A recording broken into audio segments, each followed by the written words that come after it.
अभिषेक जी, ये caste census तो आपका बिहार का मुद्दा था और बिहार का मुद्दा जब कास्ट सेंसस आया उसके बाद फिर कास्ट सेंसस डिफ्यूज भी हो गया, फ्यूज भी हो गया, रोक भी लग गई 65% पर।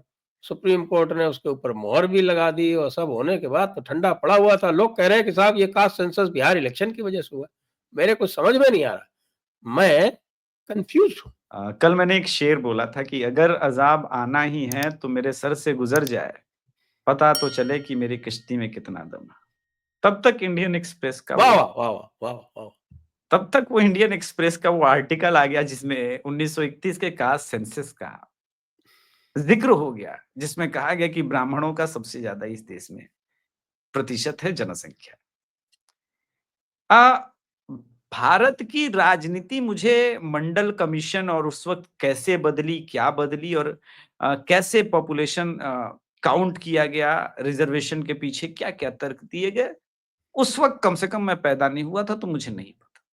लेकिन जो मेरे व्यक्तिगत अनुभव कम से कम मध्य प्रदेश, राजस्थान, उत्तर प्रदेश जैसे स्टेट के हैं, तो ये जब राजद वाले या लो आईक्यू वाले वामपंथी चटियल गैंग जिनके सर के ऊपर दो चार बाल भी नहीं बचे हैं और अपने आप को उसी हिसाब से इंटेलेक्चुअल दिखाते हैं, जैसे एक की तो वाइफे भाग गई, इतना इंटेलेक्चुअल है। खैर, तो ये कहते हैं 3% ब्राह्मण। भाई 80 लोकसभा सीट है उत्तर प्रदेश में, वहां सबसे ज्यादा जनसंख्या किसी कास्ट में, और मैं तो दावे के साथ कहता हूं मुसलमान से भी ज्यादा जनसंख्या ब्राह्मणों की। इसीलिए वहां ब्राह्मण की राजनीति का सेंटर है। मायावती भी सत्ता में ब्राह्मण वोट से आती है, अखिलेश भी जब आए थे तो ब्राह्मण वोट के कारण सत्ता में आए थे, और जब बीजेपी पिछले 2 बार से आ रही तो ब्राह्मण के कारण आ रही। और सिर्फ ब्राह्मणों तक ये बात नहीं है, उत्तर प्रदेश जैसे राज्य में अगर हम जाएं तो लगभग 13% ब्राह्मण, 2.5% भूमिहार, 8% राजपूत, इसके बाद कायस्थ, बनिया, शेख, सैयद, अशराफ, सिया के, उन सबको अगर मिला दे तो लगभग 40-42% सीधे सीधे जनरल कास्ट होता है। तो ये 15% वाला वर्सेस 85% का कहां से आ गया डेफिनेशन?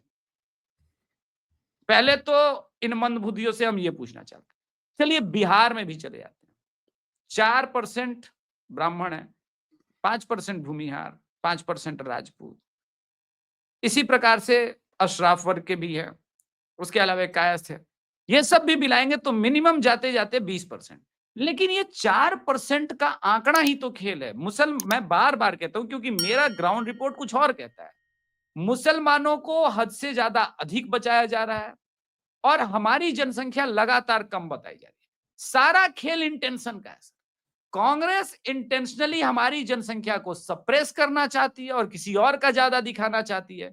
बीजेपी ने कहा डेरा डंडा खत्म करो, करते हैं अपने राज्य में का सर्वे अपने हिसाब से, इसके बाद देखते तुम्हारी चलती है हमारी चलती है। मैं कुछ पॉइंट बताता हूं।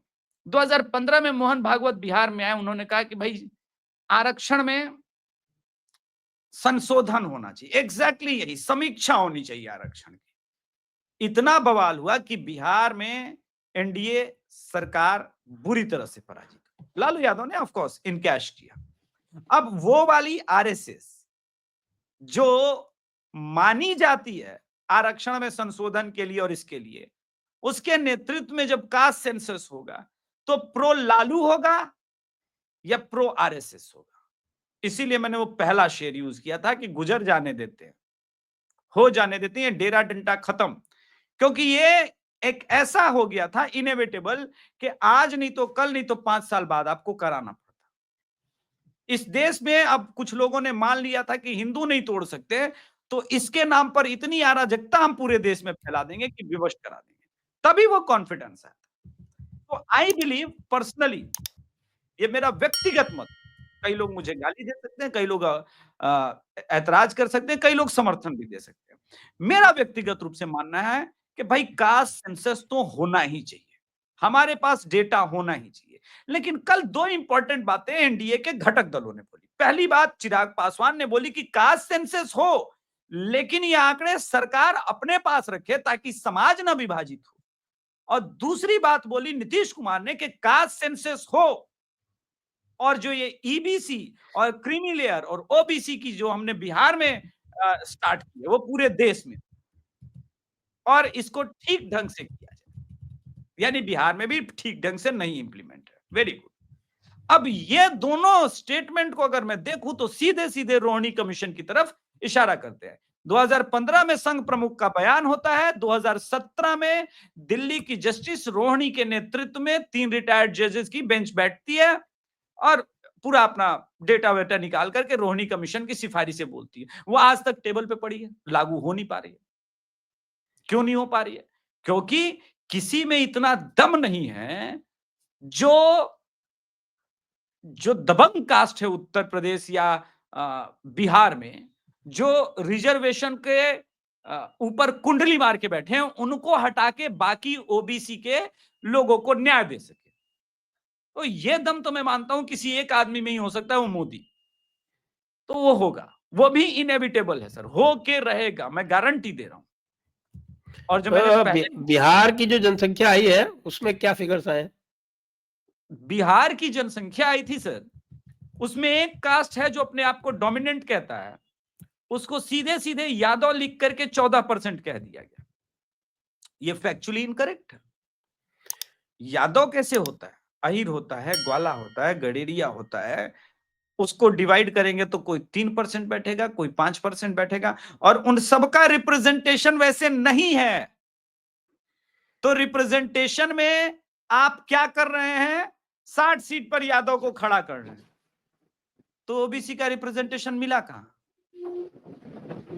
ओबीसी मतलब यादव, मतलब मैं सभी यादवों के बारे में नहीं मैं कह रहा हूं, पहले ही बोल रहा हूं, मैं लालू प्रसाद यादव समर्थक यादवों के बारे में बोल रहा हूं, ये मैं प्लीज करेक्ट कर दूं। अरे भाई, राष्ट्रवादी, वे कृष्णवंशी यादव है और कंसवंशी यादव है। हाँ हाँ बिल्कुल, वो तो मैं कंसवंशियों के बारे में बात कर रहा हूं। आप कंसवंशी यादव जो अपने आप को समझते हैं कि हम ही ओबीसी हैं, वो फैक्चुअली इनकरेक्ट है गुरुजी।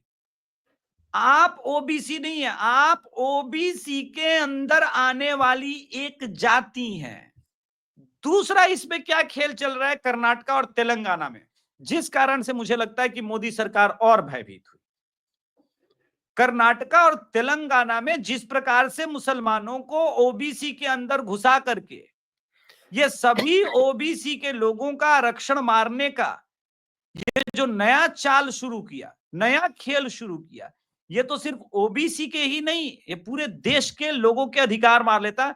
आरक्षण पर सिर्फ हिंदुओं का अधिकार है और विदेशी धर्मावलंबियों का के लिए आरक्षण का बाबा साहब अंबेडकर ने कोई प्रावधान ही नहीं रखा। मतलब क्रिश्चियनिटी और इस्लाम ये दोनों पर लागू होता है।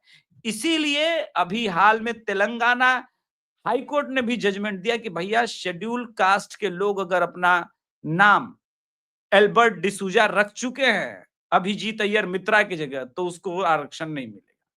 ये वाला सटायर था भाई दबे। खैर अभिजीत भाई का आरक्षण कहीं नहीं जा रहा है।